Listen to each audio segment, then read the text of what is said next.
Ultimately, at the end of the day, the big thing I like to do is get people out in the field with actual customers to see and observe with their own eyes and ears. That to me is one of the most powerful, underrated secret weapons that you could have.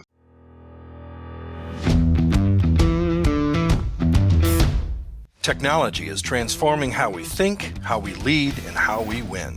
From Intervision, this is Status Go, the show helping IT leaders move beyond the status quo, master their craft, and propel their IT vision. It's not often you meet someone and you feel an immediate connection. A connection because you share similar backgrounds, interests, and philosophies. When I first met today's guest, we immediately began calling each other brothers from another mother because of that connection. As you know, not all relationships are that easy, that immediate. Some relationships take time. All relationships take work.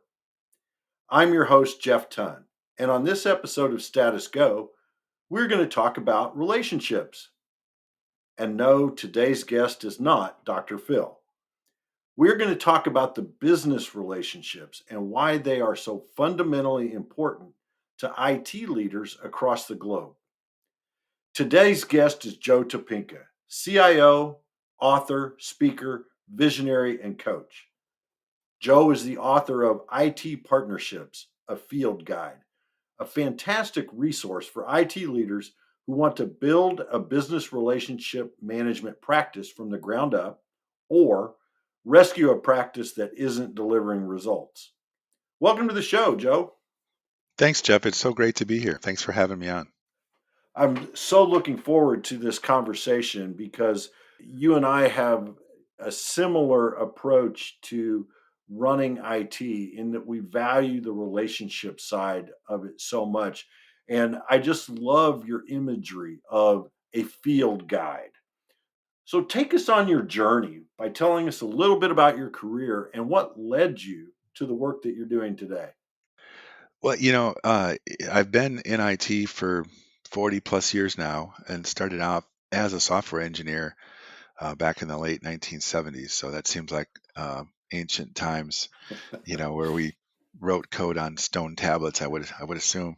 Yeah, Uh, yeah. and I Right before the punch cards was the stone tablets. Yeah. exactly. And I worked my way through management, and I worked for a really innovative company back in the day. It's now part of FIS, but it was M&I Bank, M&I Data Services, Metavante went through several different name changes, but it was owned and started by that bank, that banking organization years ago. That leadership team was super innovative, and they wanted us to be more than IT professionals. So they invested in us and taught us some business principles, sent us to a customized class at Northwestern, and we learned about product management. And so that's really when the light bulb went on for me back in the 1990s, and it made me think differently about my role as an IT professional. And so I started to manage a portfolio of software products like you would any kind of product. And so that's where the enlightenment came from. So I started thinking about markets and value and sustainable competitive advantage and things of that nature. And that sort of Mhm. shaped the way I think about my IT role and my role ultimately as a CIO. So I've been a CIO for 22 years in various companies of varying sizes as well, across many different industries, including banking and manufacturing and retail. And high tech. I spent the last almost 7 years at a company in Charlotte where the company built home entertainment equipment, embedded software, invented a cloud platform, worked with a company to really change the whole game there. So I have a real diverse background, lots of fun, and a tremendous amount of enjoyment over the last 40 years. It seems like it went by in a blink. Yeah, it does. It's amazing how fast it goes by, isn't it? It just amazing. It is. It is. And I'm still having fun. I'm coaching and mentoring now full time for the last 18 months since I retired from my last CIO gig, and it's been amazing. The COVID-19, I think, has been a factor in creating a market that might not have been there otherwise. Yeah. People are more amenable to the idea of remote coaching, whereas in the past I would assume they would want you physically in their location. So it's a whole different animal now. So, do you focus on coaching CIOs or any IT professional? It's leadership. I'm mostly focused on leadership. I do have some non CIOs in my mix of customers, and I'm also coaching a couple of CEOs in a $1 billion company and some other medium-sized organizations as well. I don't typically start out with the CEOs, but I found my way into that coaching world in two companies just through my normal Mhm. interactions. I've given presentations to the C-suite, and it's usually there that someone says, "Boy, this guy sounds like a normal person. Doesn't sound like he's speaking technical mumbo jumbo. I can understand him." And so they say, "Wait a minute, I want to talk to this guy some more." So that's what happens. Well, one of the things you and I bonded over when we first met was the conversation about building relationships with our colleagues throughout our organizations, and we even share a mutual, shall I say, disdain. Maybe that's too strong for the phrase "IT and the business." Let's start there. What is business relationship management, and why should our listeners care? Well, really, calling internal departments customers is it's one of those watchwords that I look out for. And really, inside organizations, we're all colleagues and peers and collaborators, and we want to work together. And when I think when IT refers to itself as a service provider and it sees other business units in the company as its customers, it puts us in a behind the eight ball. It Mhm, makes us feel different than everyone else. And at the end of the day, we all need to work together and collaborate. And companies are made up of people, and people form relationships. And mhm, knowing how to have those relationships, to me, is an incredibly important skill set to have. And unfortunately, I don't think, at least throughout my career, very little time has been spent training and giving people the tools they need in order to effectively manage those relationships. So I don't know if that's your experience as well, Jeff, but it certainly seems to me that I've had to do a lot of grassroots soul searching and mhm. networking to figure out, a path that makes sense in that regard. I agree. It's not something we really teach the IT professional. I think we expect through the great business technique of meetings for people to build relationships. We don't really focus on that. So if you're talking with a CIO who is, they might be struggling to make that connection with the business, they may understand that, see, I did it there myself. I said the business. See, it's I know just what you so meant. ingrained in us. They know that they need to build those relationships, but they don't know where to start. How do you get started in something like that? Boy, great question. And I think when I look at IT and its relationship with the rest of the organization, an easy place to start is if you're a BRM or you think like a BRM, or business relationship manager, is to, if you're assigned to collaborate with supply chain resources or HR or finance or sales, is to spend as much time in those areas as possible, to Mhm, see with your own eyes, hear with your own ears, to see what their issues and challenges are. And from that experience, especially as you are able to articulate back to IT what potential issues and challenges might be there, you may come up with better solutions. Ultimately, at the end of the day, and you told a great story yourself about the BlackBerry on the rooftop, where the big thing I like to do is get people out in the field with actual customers to see and observe with their own eyes and ears. That to me is one of the most powerful, underrated secret weapons that you could have as a BRM or an IT professional in general. Armed with the knowledge of firsthand customer experience, you have a leg up on most people. You hear people inside organizations say, "I'm the voice of the customer," and you ask them, "Well, when's the last time you actually spent time with one?" And they often say, I don't really I haven't spent any time with them." And there's nothing better than seeing with your own eyes and ears, because you get some amazing revelations. The whole sunlight thing, Mhm, on the BlackBerry, yeah, you were telling yeah. about how you deployed those, and had you not been up there in person watching someone trying to apply the BlackBerry app in the sunlight, you wouldn't have known about that issue. Similarly, I had the same scenario when I visited retail stores when I worked for Red Wing Shoes, and we were watching, customers come in looking for product, and this seems like so common sense. It's almost dumbfounded that we didn't think of it on our own. But if there was a particular style of shoe that they were looking for, and that store was out of stock, the only way for that store manager at the time to find stock in other stores was to call them or email them. And Yeah. of course, that information being in a database, we realized, man, we could probably write a query and a search tool, overnight and deliver that functionality to the stores, which we did. And they thought we'd invented sliced bread. It Yeah. wouldn't have happened had we not been there in person. So I think, getting back to your question, it's really about observing, watching, listening in the field, either in business units directly or with external customers. That to me is where the secret sauce is. Well, you mentioned a role, business relationship manager. As CIO, how much time did you spend with your customers outside the business, seeing how they interacted with your products versus the business relationship managers? Did you rely on them or was it a mix? Yeah, I actually considered myself the chief BRM. Ah, I actually spent a lot of time with external customers whenever I could. Anytime I was visiting a city, I would try to find a Red Wing shoe store and go visit it and talk to the manager, store owner. Some of those were dealer owned stores, so you get a perspective from them that you wouldn't necessarily from a corporately owned store.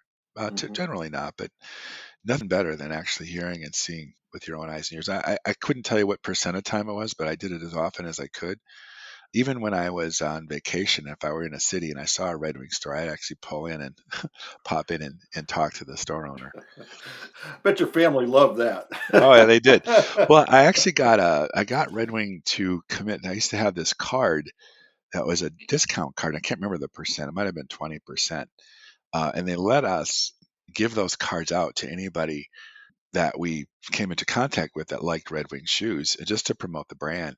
Now, our Mhm, internal department got charged the difference between the actual price of the shoe versus the 20% off, which is totally fine by me. It was just a goodwill promotion, and yeah, yeah. people loved it. And so the BRMs, I would much rather see them in a department than the office around IT, because then I knew Mhm. they were mixing it up, learning, observing, watching, uh, you know, getting good information. That's where I wanted them all to be at least 30% of the time. What makes a good BRM or business relationship manager? In the book, I actually tried to use Gallup's Strengths Finder as a way to Mhm. sort of, at least delineate some of the important skills. I think the relator skill Yeah, is huge. I think being strategic is important. One of my favorites is a skill they call connectedness. It's the ability to zoom out and then zoom back in and apply what you've learned. It's mhm. kind of going out and visiting customers in the field and coming back and trying to apply Yeah, the problems and challenges you saw to some solution. So those are the big things that I think you need to be able to get along with people, understand people, and then be able to see strategically where the company needs to go. Zooming out, seeing how customers view your products and services, looking for pain points and issues, coming back to the table with those problems and potential solutions is really where you can bring a lot of value to an organization. yeah. In your experience, do the people that succeed in that role, do they come from within the IT department or are they coming from within the line of business departments? I've seen a mixture. Oftentimes, if you have a really strong business analyst who's a propensity to learn the business, understand, how the business operates, those folks can often turn into incredibly good business relationship managers. I know the business analyst function and the role has sort of gone through a bit of a roller coaster ride the last 10 years in particular with scaled agile and agile frameworks, Mhm, and everybody does requirements now. But in truth, I think there are certain types of people out there that have a real knack for translating, what a user is trying to accomplish into some technical solution.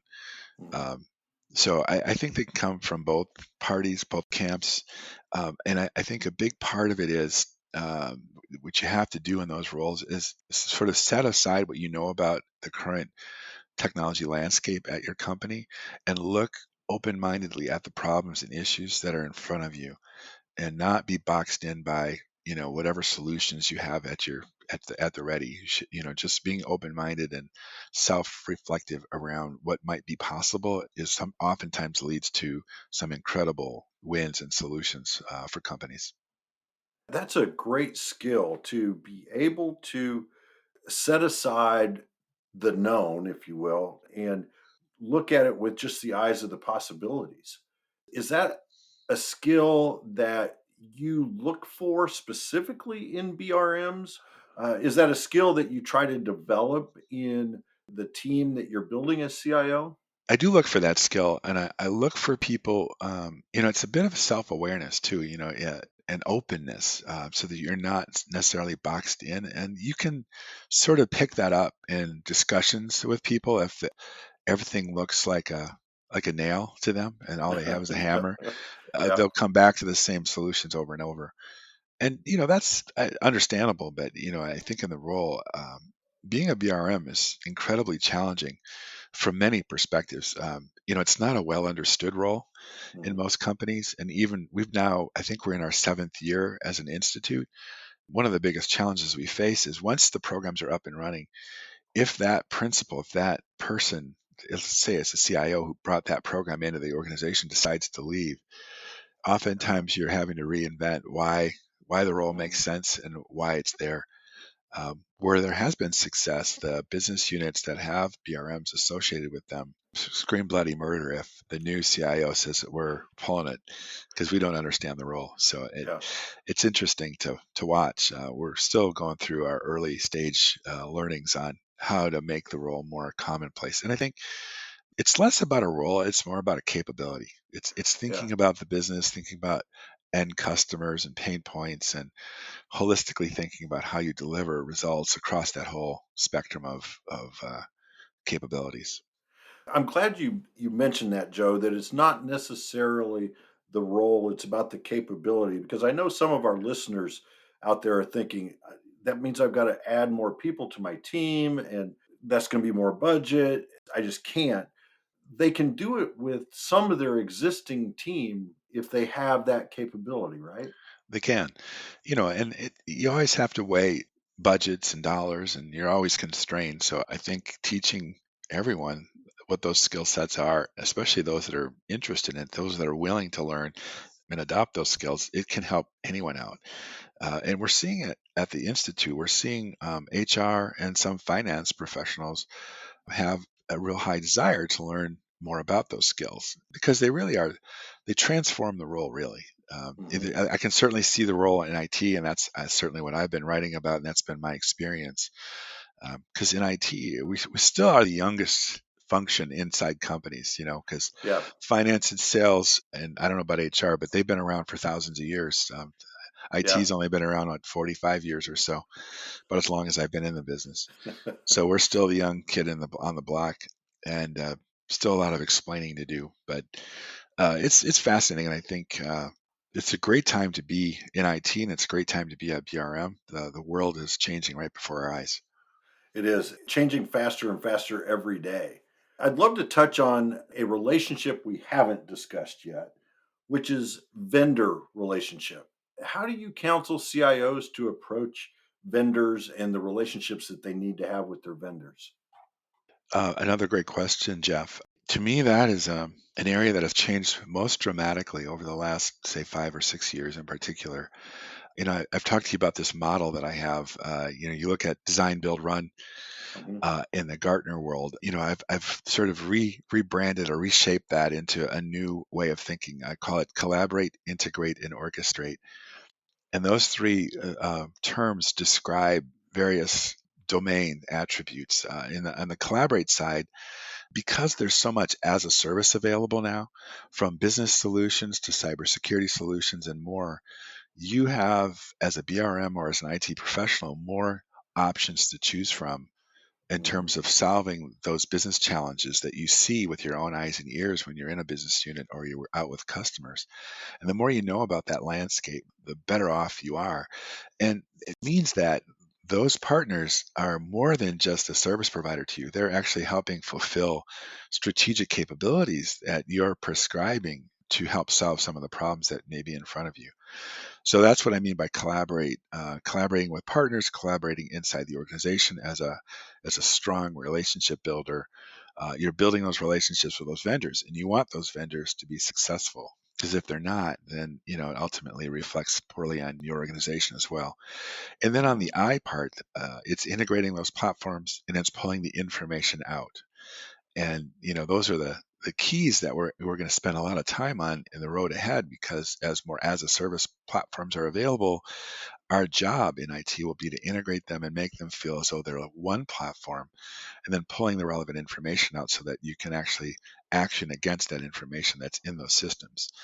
And then the O part is orchestrate, which means you've got to first deliver on the promise you made in terms of the investment in that platform to make sure you're delivering on that value promise. And then also make sure that thing runs and operates. Even if you're not running it yourself, you in IT still have an obligation to make sure that vendor partner is performing. And then I would add to that, of course, cybersecurity operations. Hmm. Coincidentally, collaborate, integrate, orchestrate is what I call the new CIO. So that's my little fun with acronyms today. I love the word games. And do I remember, Joe, that you are working on another book and you're going to incorporate the new CIO into that? That's right. Yeah, I'm writing a book called right now it's called Revealed: The Truth About IT. So, so and I'm working on the manuscript right now. Hopefully, I'll be done with that here in a couple of months. And then, as you well know from your own publishing experience, the heavy lifting starts when the editing starts. Yeah, yeah, yeah. And then Yeah, you, the writing's the easy part, right? yeah, then you gotta, brace yourself for impact because you're gonna get feedback on your writing that you don't want to hear. That's right. That's right. That's right.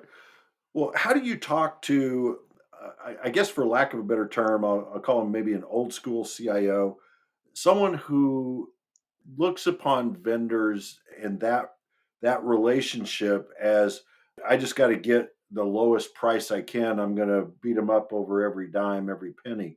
How do you convince them of the value of, especially the collaborate of your new CIO?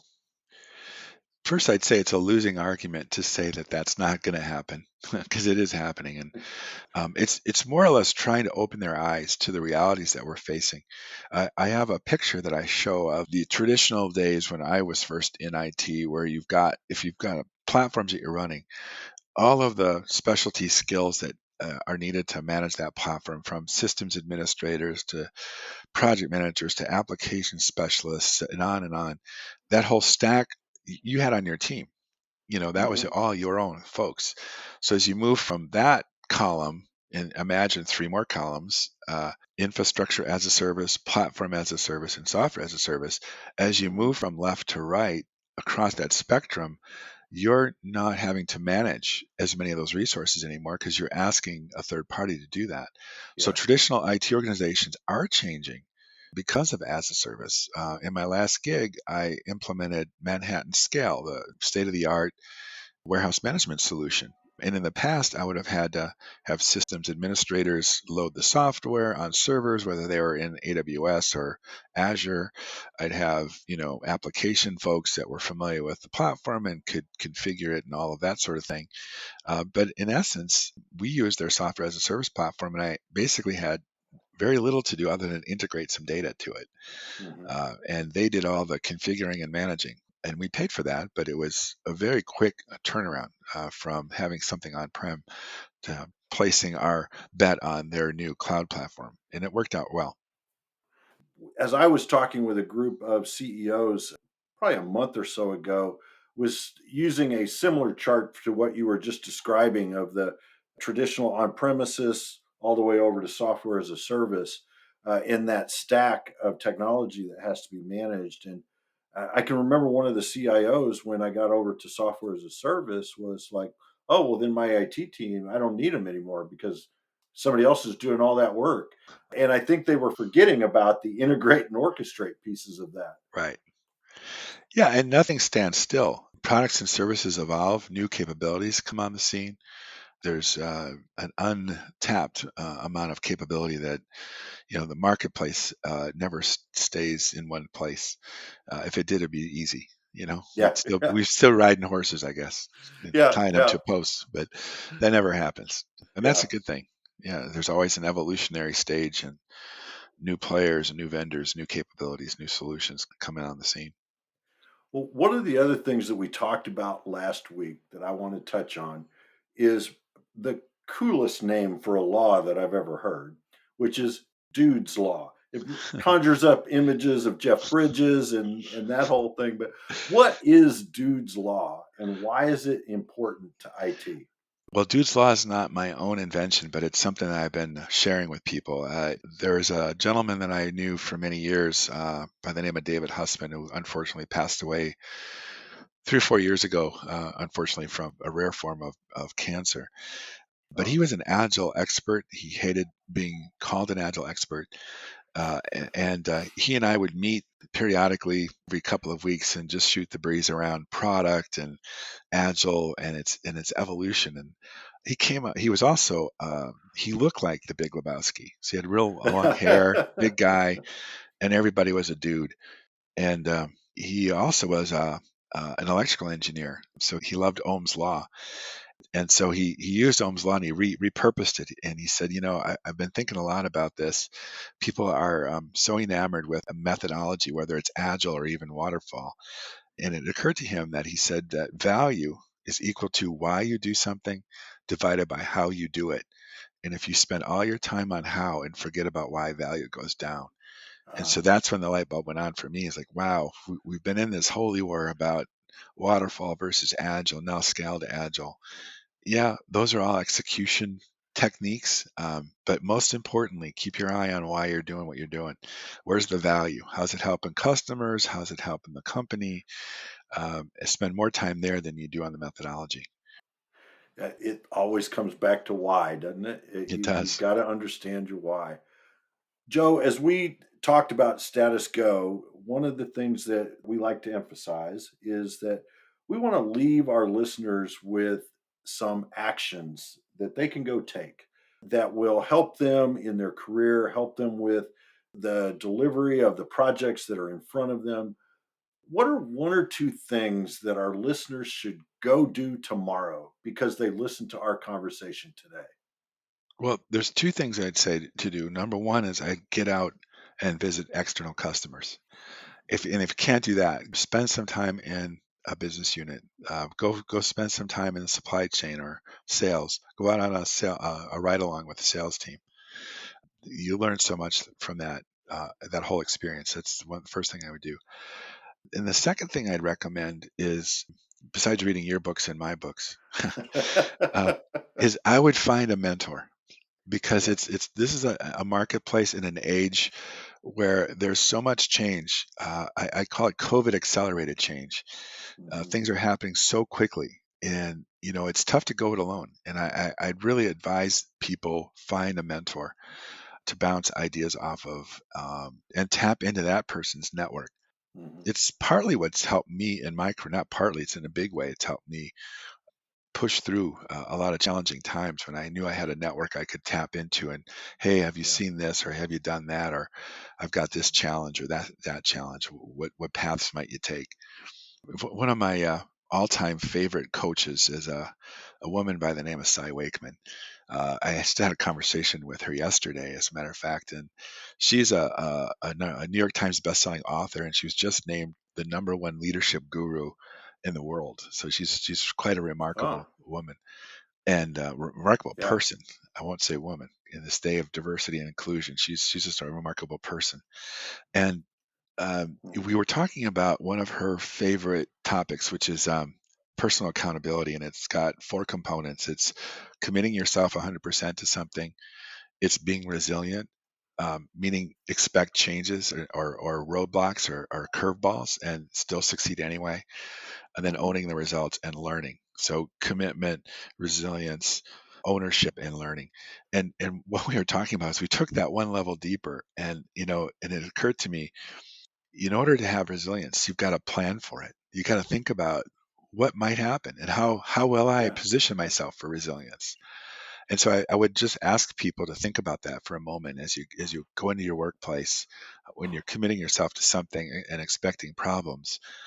Plan for those problems. Try to do that ahead of time if you can. So it's a simple mindset shift, but it's very powerful. Yeah. Yeah. The last thing I'd leave you with too is, this the whole mentoring and coaching. Just to tap into that one more time, I always talk to people about the difference between, say, a professional athlete and us as professionals in our craft.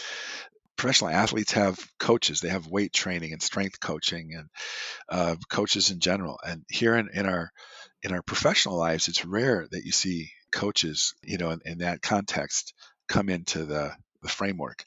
And I really do think that's a healthy thing for people to go explore, folks, especially those of us who have been down that road and have gained a lot of experience, like yourself and myself. I definitely think there's a real opportunity for folks to network and find that confidant, that coach that you can rely on to help you on your journey through life. So I would advise that people take a look at that. I think it can be a game changer. I know when I engaged an executive coach for the first time, gosh, 2012 or 2013, just changed my career incredibly to be able to have that outside person to be able to bounce ideas off of. So I love your suggestions and your recommendations for action. Get out and visit the customers. Don't rely on someone else being that voice of customer. See it for yourself. Get a mentor, be a mentor, because I think that's valuable as well. Plan for resiliency and build your resiliency. I think that was a great insight as well, Joe.